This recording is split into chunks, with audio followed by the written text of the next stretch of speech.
નમસ્કાર વિદ્યાર્થી મિત્રો, વેટ ડિજિટલ એજ્યુકેશનમાં હું પરેશ વિરડિયા આપ સર્વે મિત્રોનું હાર્દિક સ્વાગત કરું છું.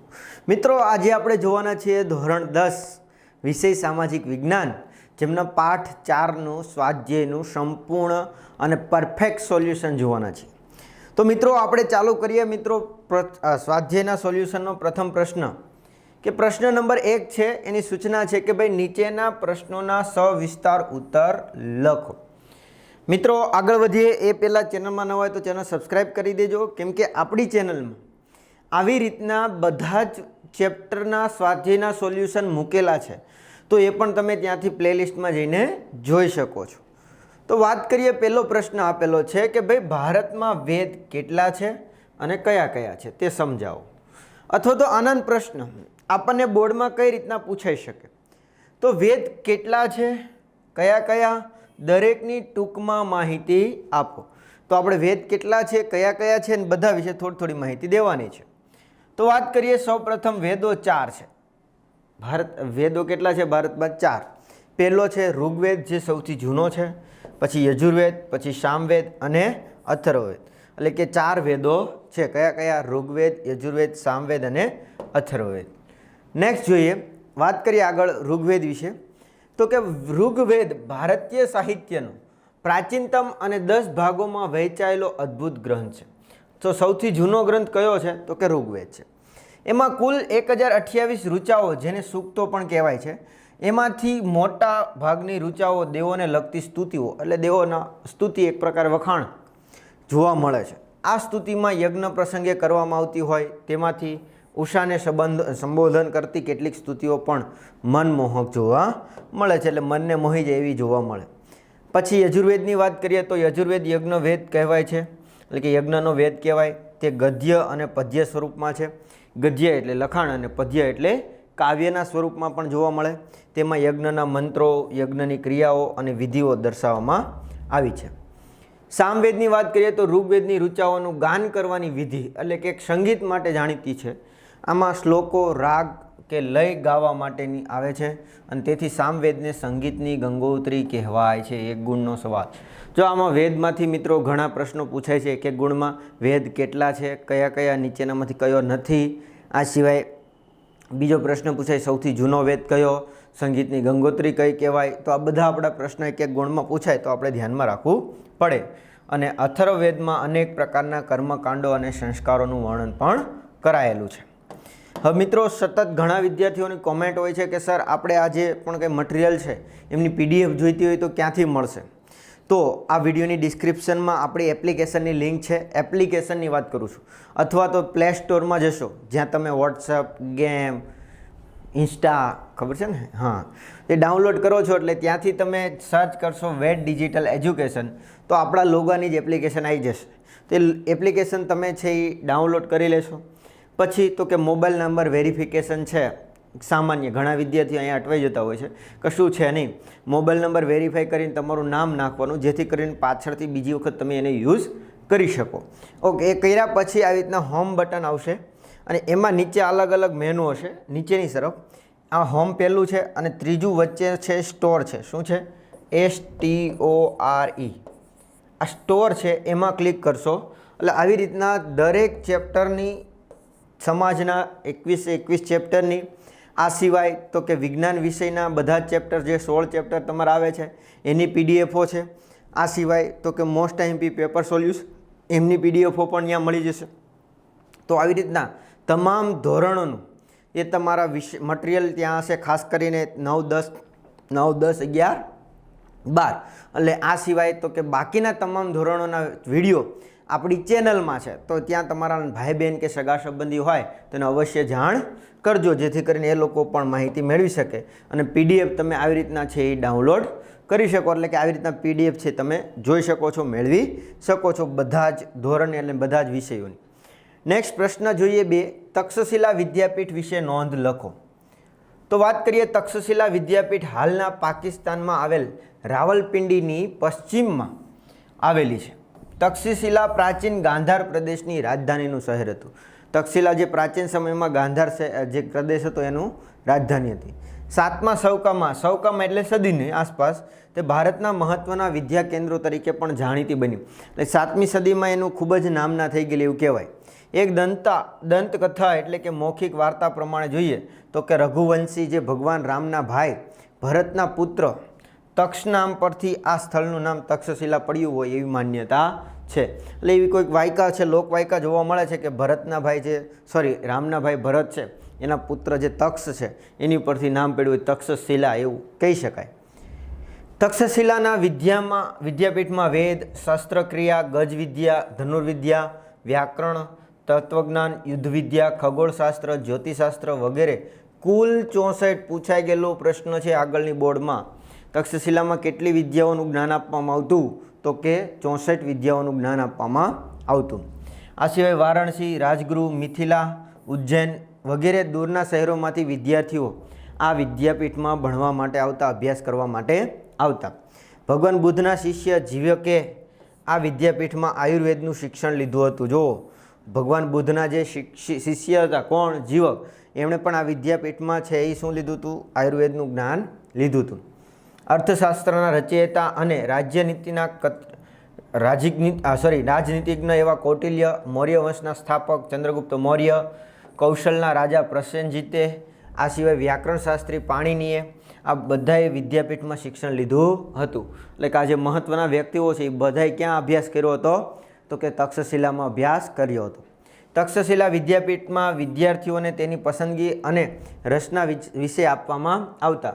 એટલે તક્ષશિલામાં જે વિદ્યાર્થીને જે વિષય બાબતે ઇન્ટરેસ્ટ છે, જે વિષયમાં રસ છે એ વિષય પ્રમાણે એને રસ પ્રમાણે આપવામાં આવતો. 5મી સદીની શરૂઆતમાં ચીની પ્રવાસી જે ફાહિયાન આવ્યો હતો, 5મી સદીમાં કીધું છે મિત્રો, હુયેનસંગ નહીં, એ તો પછી આવશે હર્ષવર્ધનના સમયમાં. તો આ ફાહિયાન છે એણે તક્ષશિલા વિદ્યાપીઠની પણ મુલાકાત લીધી હતી. ત્રીજો પ્રશ્ન જોઈએ, મધ્યકાલીન સાહિત્યની ચર્ચા કરો. મધ્યકાલીન સાહિત્યની ચર્ચા. મિત્રો આપણે અત્યારે ખાલી પ્રશ્નોનો જવાબ જોઈ રહ્યા છીએ, સમજતા નથી. કેમ કે જો સમજવા જશું તો વિડીયો ખૂબ લાંબો થઈ જશે. એટલા માટે જો તમારે આ બધા જ પ્રશ્નો વ્યવસ્થિત સમજવા હોય તો આપણી ચેનલના પ્લેલિસ્ટમાં જવાનું. ત્યાંથી તમને મળી જશે બધા જ ચેપ્ટર વાઇઝ. અને એમની PDF જોઈતી હોય તો કહી દીધું છે આપણે ક્યાંથી મળશે, ત્યાંથી તમે મેળવી શકો છો.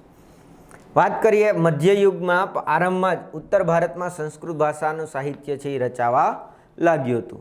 આ યુગમાં અબ્રજ ભાષામાંથી આધુનિક ભારતીય ભાષાનો વિકાસ પણ થયો હતો.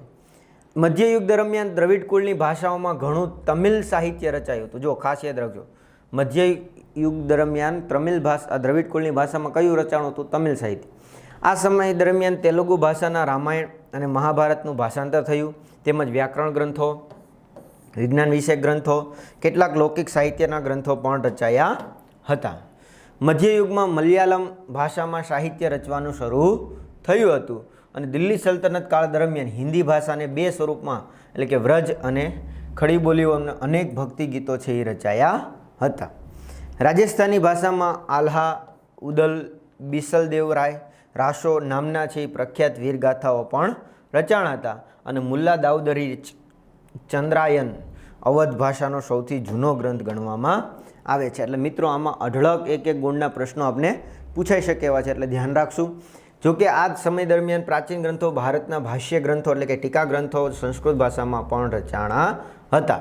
સલ્તનત કાળમાં ફારસી એટલે કે દિલ્હીના સુલતાનોએ રાજભાષા બનાવી દીધી હતી. કોને? તો કે ફારસીની. તેના સાહિત્યની અસરરૂપે અનેક ફારસી શબ્દોનો ભારતીય ભાષાઓમાં સમાવેશ કરવામાં આવ્યો હતો.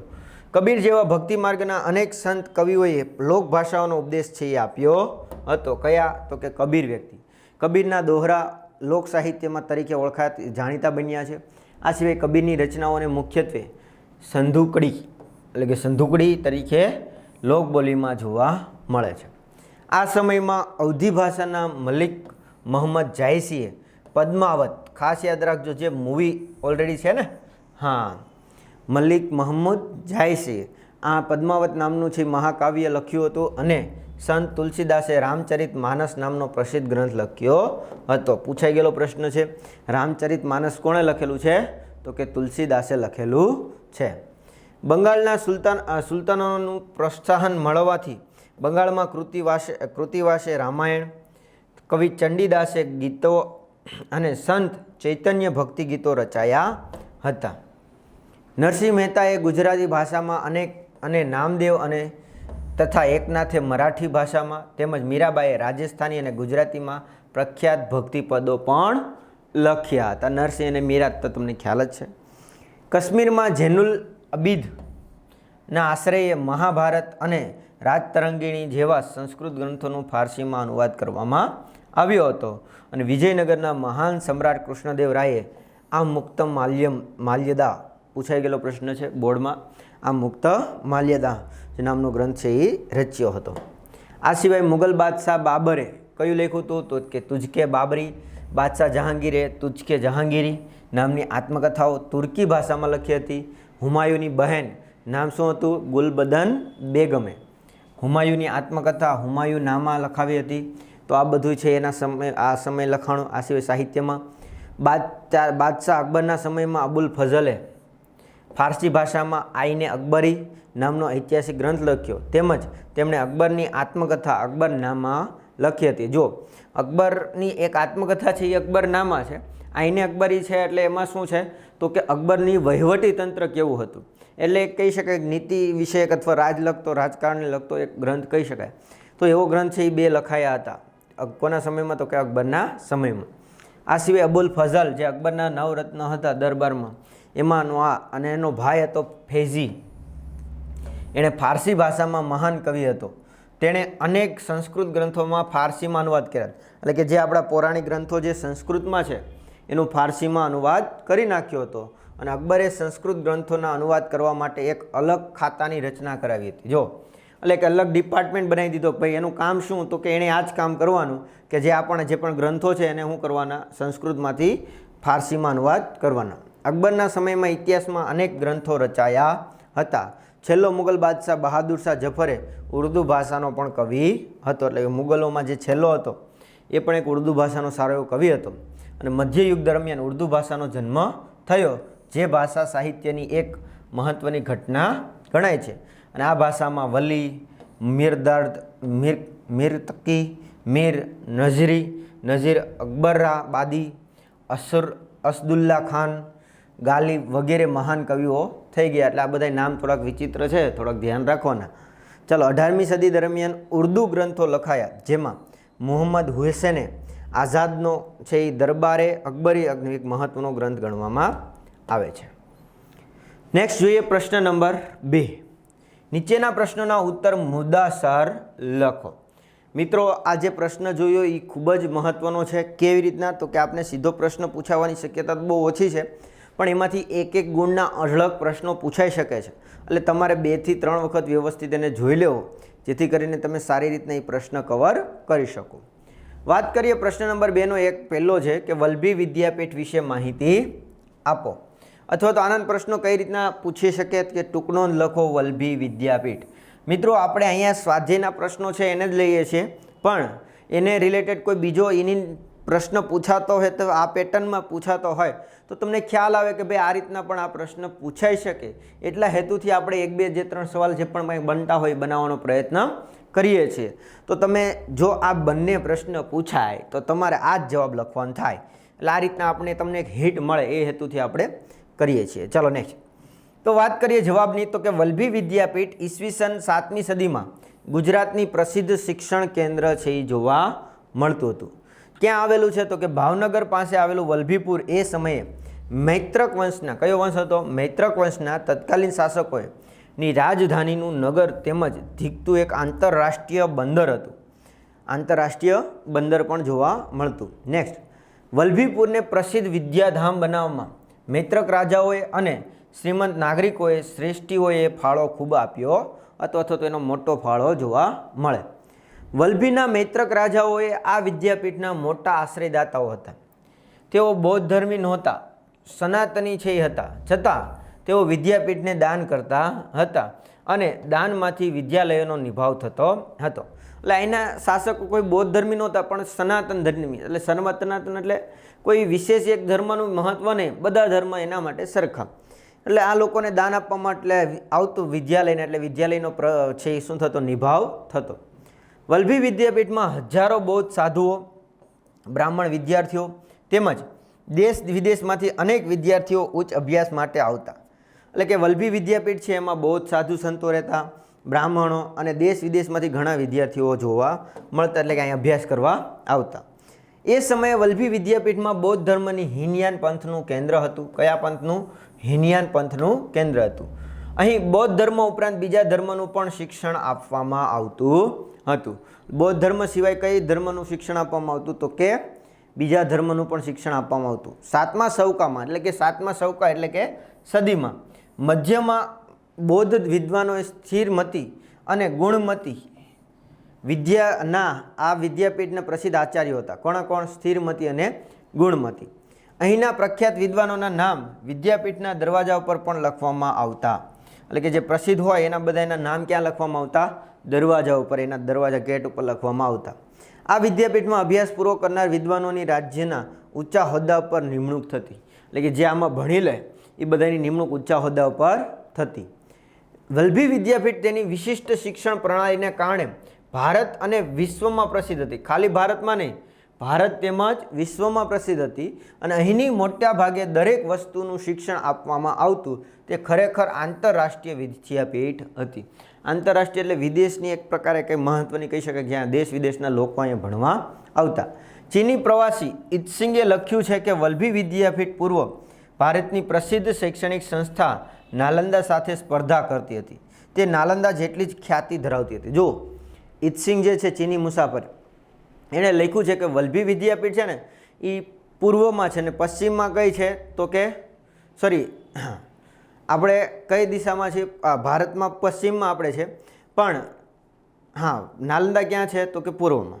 હવે એ કહે છે કે ભાઈ આ જે કોઈ મહત્ત્વની હોય ને તો નાલંદા સાથે ટક્કર આપતી હોય અથવા નાલંદા જેટલી સમકક્ષ કોઈ હોય તો કઈ હતી? વલ્લભી વિદ્યાપીઠ. આવું કોણે લખેલું હતું? ઇત્સિંગે લખેલું હતું. આરબોના આક્રમણને કારણે મૈત્રક વંશના અંત આવ્યો અને એ પછી વલ્લભી વિદ્યાપીઠની કીર્તિ ઝાંખી પડી ગઈ અને થોડા સમય પછી વિદ્યાપીઠનો અંત આવી ગયો. એટલે આરબોના આક્રમણથી પછી મૈત્રક વંશનો અંત આવ્યો અને વિદ્યાપીઠ પણ ધીમે ધીમે અંત આવ્યો. નેક્સ્ટ જોઈએ એવી જ એક મહત્ત્વની વિદ્યાપીઠ એટલે કે નાલંદા વિદ્યાપીઠ વિશે માહિતી આપો. આમાં એ પણ પ્રશ્ન પૂછાય છે કે નાલંદા વિદ્યાપીઠની વિશે ટૂંક નોંધ લખો, તો પણ જવાબ આપણો એક જ આવે. તો જોઈએ તો કે નાલંદા વિદ્યાપીઠ ક્યાં આવેલી? તો કે બિહાર રાજ્યના પટના જિલ્લાના બંડગાંવ ગામ પાસે આવેલી છે. ક્યાં કણે? બિહાર રાજ્ય, પટના જિલ્લો અને બંડગાંવ ગામ પાસે આવેલી છે. નાલંદા છે એ ભારતીય સંસ્કૃતિનું તીર્થધામ હતું.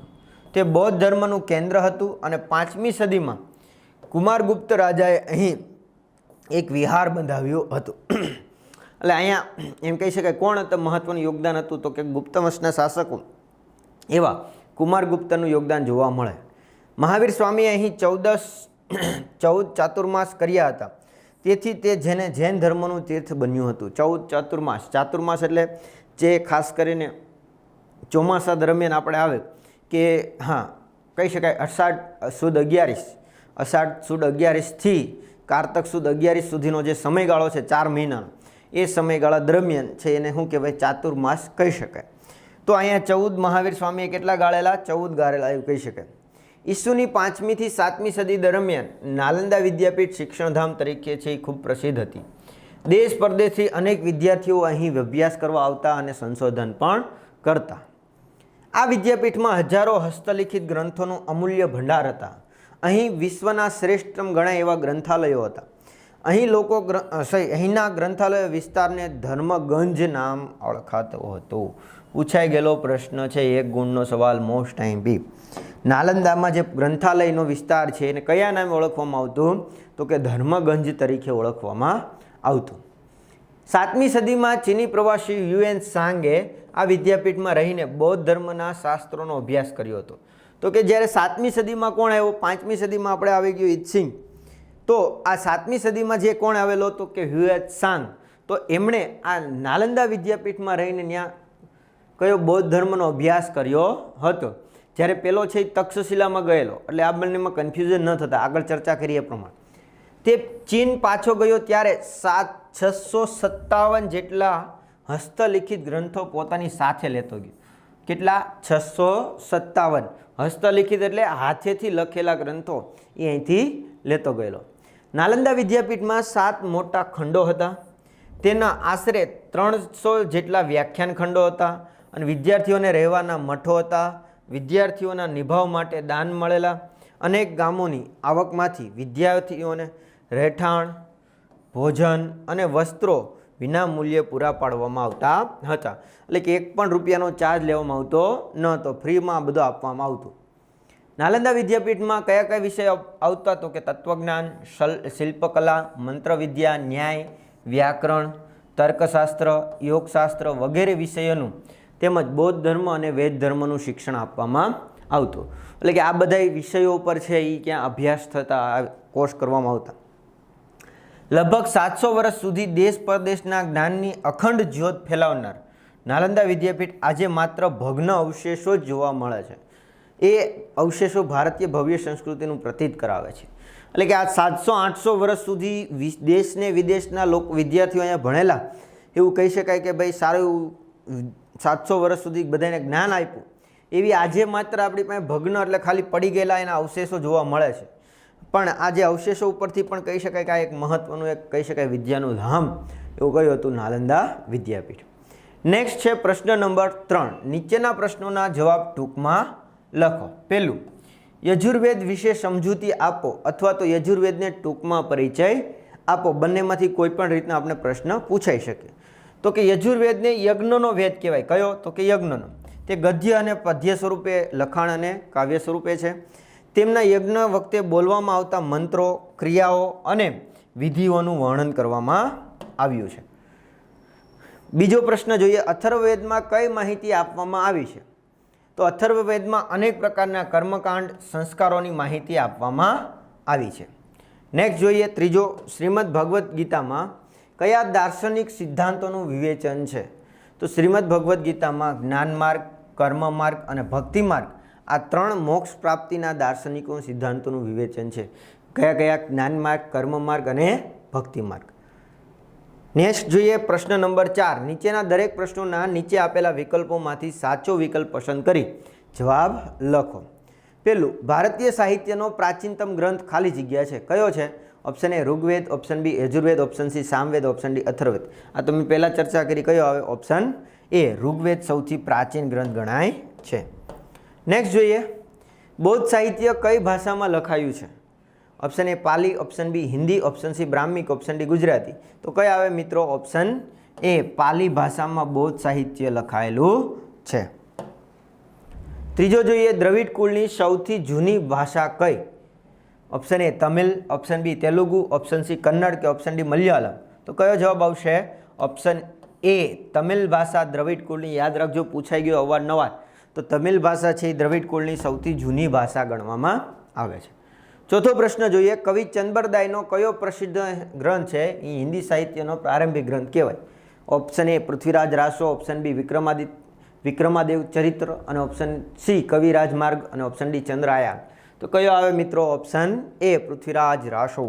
પૃથ્વીરાજ ચૌહાણ, મોહમ્મદ ઘોરી નામ સાંભળ્યું ને?